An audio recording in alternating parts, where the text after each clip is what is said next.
बिस्मिल्लाहिर्रहमानिर्रहीम अस्सलामुअलैकुम। आज हमने बात करनी है कि एक ही जायदाद को दो बार कैसे फरोख्त किया जाता है। ये भी एक किस्म का फ्रॉड है। लोग किस तरह ये फ्रॉड करते हैं, तो वीडियो की डिटेल में जाने से पहले अगर आप मेरे चैनल पे नए हैं तो इसको सब्सक्राइब कर लें। तकरीबन 90% बंदे हमें देखते हैं और सब्सक्राइब नहीं करते। सब्सक्राइब ज़रूर किया करें, इससे हमारी कम्युनिटी में इजाफा होगा और हौसला अफजाई होती है। एक ही जायदाद को दो बार फरोख्त करना, इसके दो सिनेरियो में आपको बताऊंगा। जिसमें नंबर 1 पे है कि अगर एक मालिक की जायदाद जो है, एक बंदे के पास कोई प्रॉपर्टी है, वो बंदा खरीदार नंबर 1 को फरोख्त कर देता है। जाहिर है जब प्रॉपर्टी फरोख्त की तो उसका एक एग्रीमेंट होगा, इकरारनामा होगा। सारी प्रॉपर्टी आपने अपने नाम पर ट्रांसफर तो नहीं करवाई, मगर यह है कि उसका इकरारनामा आप करवा लेते हैं और उसका हदूद अरबा हर चीज लवाजमात जो हैं वो इकरारनामे में लिखे जाते हैं। इसमें दो तीन चीजें काफी अहम हैं। जब आपने प्रॉपर्टी खरीदी तो प्रॉपर्टी समझ लें कि आपने 70 लाख में खरीदी, उसका आपने बयाना दिया जो 50 लाख था। बाकी जो है रकम आपने कहा कि फलां डेट को दूंगा और उसी डेट को मैं रजिस्ट्री भी करवाऊंगा और इंतकाल दर्ज भी करवा लूंगा। ये आपकी डेट फर्ज कर लें 5/2/2025 जो है वो तय हो गई और उसके बाद आपके पास इकरारनामा आ गया और तो उसमें आप मुतमिन होकर बैठ गए कि आपने प्रॉपर्टी ले ली है, इकरारनामा आपके पास है, अब प्रॉपर्टी कहीं भी नहीं जाएगी। मगर इसमें होता क्या है कि जो बंदा आपके साथ प्रॉपर्टी का इकरारनामा जिसने किया है, वो बंदा जो है अगर वो नौसरबाज है तो वो क्या करेगा कि उसी प्रॉपर्टी को किसी दूसरे बंदे के साथ एग्रीमेंट करेगा। उस एग्रीमेंट में वो क्या करेगा कि पैसे वसूल करेगा और वसूल करने के बाद उस बंदे को, जिस बंदे से उसने पैसे अब दोबारा लिए हैं, सेकंड जो खरीदार है, उस बंदे के नाम पर रजिस्ट्री भी करवा देगा और उसके नाम पर दोबारा जो है वो इंतकाल दर्ज भी करवा देगा। अब पहले बंदे से भी पैसे ले लिए, दूसरे से भी ले लिए। पहले बंदे के पास सिर्फ इकरारनामा है और उसके पास कोई भी लीगल डॉक्यूमेंट नहीं है, मगर दूसरे बंदे के पास मुकम्मल लीगल डॉक्यूमेंट्स हैं। उसने रजिस्ट्री भी करवाई है और इंतकाल दर्ज भी करवाया है।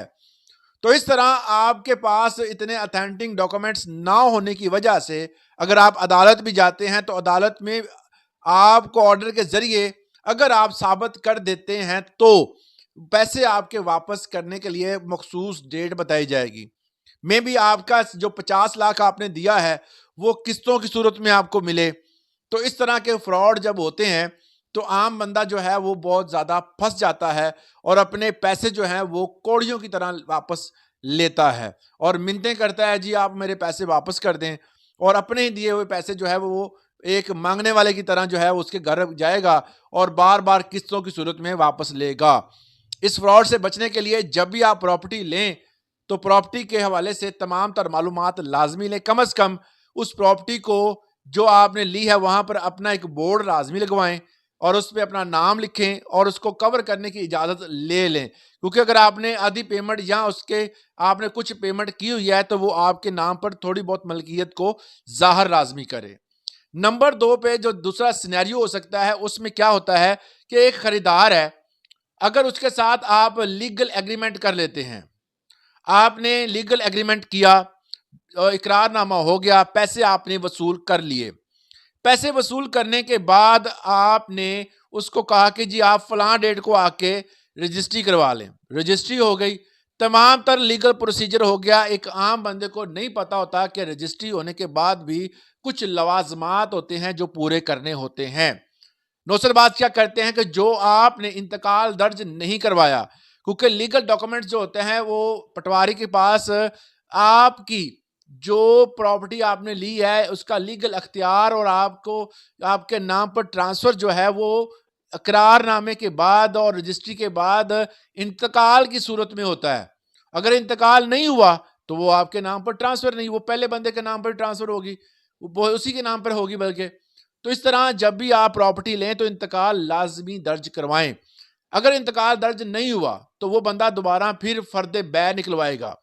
अब एक फर्द निकली हुई है, दूसरी फ़र्द बंदा नहीं निकलवा सकता। यहाँ फिर उसके बारे में बताए, दरख्वास्त दे, जी मेरी जो फ़र्द थी वो गुम हो गई है, या उसके हवाले से थाने में एप्लीकेशन दे और वो एप्लीकेशन साथ लेके आए। इस तरह के मामलात जब होते हैं वो दोबारा अगर पटवारी साथ मिल गया तो फ़र्द बै दोबारा बनेगी और वो प्रॉपर्टी दोबारा सेल भी हो जाएगी। अगर आपका जगह पर जो कंप्यूटराइज़ खाता है तो वहाँ तो रजिस्ट्री होने के बाद ऑटोमेटिकली जो है वो तमाम जो सिस्टम होता है, जो मालूमात होती है वो ट्रांसफ़र हो जाती है और इंतकाल भी ऑटोमेटिकली दर्ज हो जाता है। मगर जहाँ पर पटवारी सिस्टम है वहाँ पर अभी भी 2 नंबरियाँ होती